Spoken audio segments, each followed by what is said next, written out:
comment lire Au-dessous du volcan de Malcolm Lowry, par exemple. Bah bon, je sais bien que c'est une traduction, mais comment faire enfin, avec cette langue, Joyce, Ulysse, comment faire C'est quand même. Je peux vous en citer beaucoup d'autres. Je sais pas, ça me paraît compliqué, mais il doit bien avoir un jour un grand acteur nous montrera que c'est possible. Certains acteurs pensaient, quand ils voyaient arriver les textes de Ionesco, de Beckett, que c'était impossible à jouer. Et puis bon, maintenant c'est devenu des classiques. Et maintenant on a parfois la même saisie comme ça sur de tout nouveaux textes. Je pense à l'effarement qu'on pouvait avoir, la trouille qu'on pouvait avoir lorsqu'on découvrait il n'y a pas tellement longtemps Faust ou Sarrakeen. Faust par exemple, c'est terrible. Par exemple, c'est comment on appelle ça, une déclinaison pendant une demi-heure sur oui. Oui, oui, oui, oui. Et voilà, c'est ça, et c'est formidable. C'est parce que cette déclinaison sur l'intonation revient aux déclinaisons que l'on trouve dans certaines langues orientales, etc. Enfin bon, bref, ça peut être formidable, mais je vous jure que quand vous lisez ça, vous dites mais comment je vais faire? Donc il doit bien y avoir des portes d'entrée. Je pense que je lis moins que d'autres. Voilà, et et par goût de la rêverie et du rien faire, que je trouve très très important. Moi j'adore ne rien faire, j'adore marcher, par exemple, je marche des heures, j'ai encore marché, et même trop ce matin, j'ai marché je crois 2 heures et demie, et je suis un peu... Mais j'adore ça. Voilà, j'adore respirer avec la nature, quoi. Et d'autres, par contre, ne peuvent que lire. Et c'est pas un emprisonnement. Je pense à Denis Podalides, par exemple, qui est un lecteur invétéré, mais invétéré, malade. Mais c'est magnifique.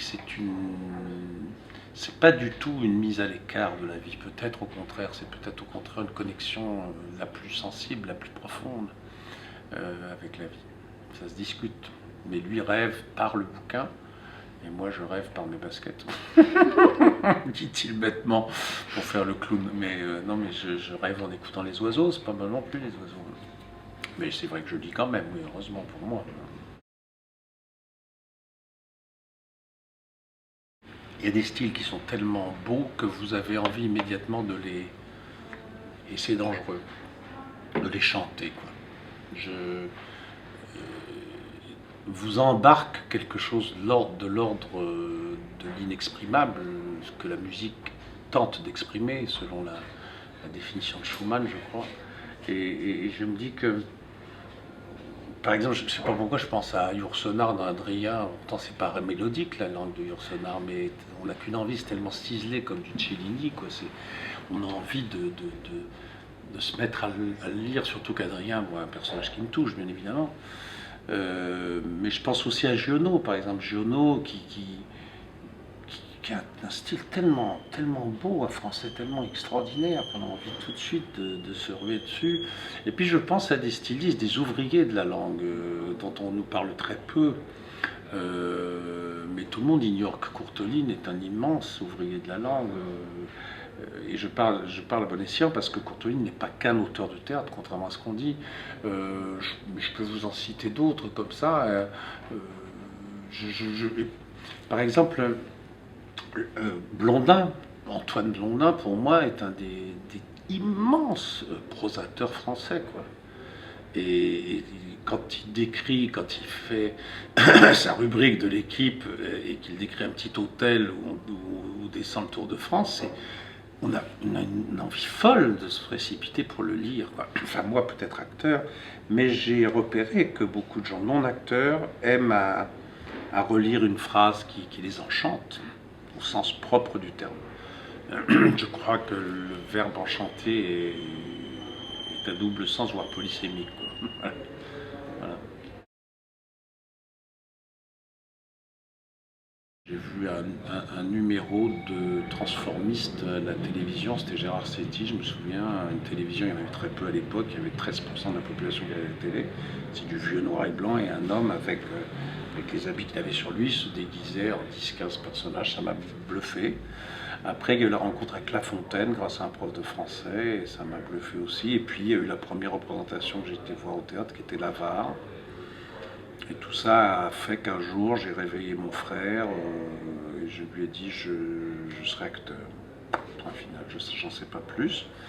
Alors la littérature, c'est venu beaucoup plus tard, parce que, je sais pas, j'étais un très mauvais élève, j'étais entouré de gens brillants dans ma famille, ça me complexait beaucoup, on avait tendance, comme je ne lisais pas, comme je travaillais très mal, à me traiter un peu de petit imbécile, donc j'avais des espèces de révulsions comme ça, voilà, j'étais plutôt un peu voyou, quoi, tout ça, enfin voyou, façon de parler, et il y en a des vrais et des biens, des voyous, moi j'étais un voyou aisé, enfin aisé, voilà, bourgeois, quoi. Et puis, je sais pas, peut-être est-ce justement le théâtre, quoi, et puis la rencontre de quelques grands maîtres. Quand vous avez la chance, à 16 ans et demi, 17 ans, j'ai rencontré Brasseur, mais rencontrer Brasseur, ça voulait dire rencontrer Dimet, ça voulait dire rencontrer tous les germano-pratins de l'époque, ça voulait dire s'ouvrir à la littérature, bon voilà. Puis très très jeune, j'ai rencontré Jeanne Moreau, enfin rencontré, je tournais avec eux, avec Simone Signoret, avec tout ça.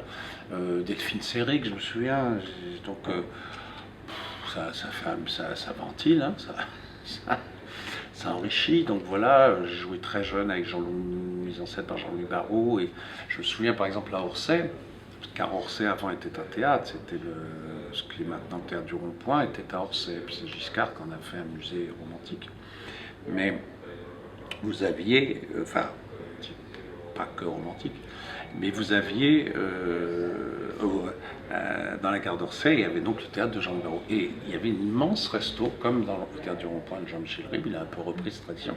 Seulement, à l'époque, quand vous sortiez du spectacle, il y avait dans ce resto les intellectuels, les violoncellistes, il y avait Rostropovitch quand il passait en France qui était là, Ivry Guitlis, il y avait Duras, alors Duras était là très souvent, Nathalie Sarraute, il y avait une faune extraordinaire, un mélange extraordinaire.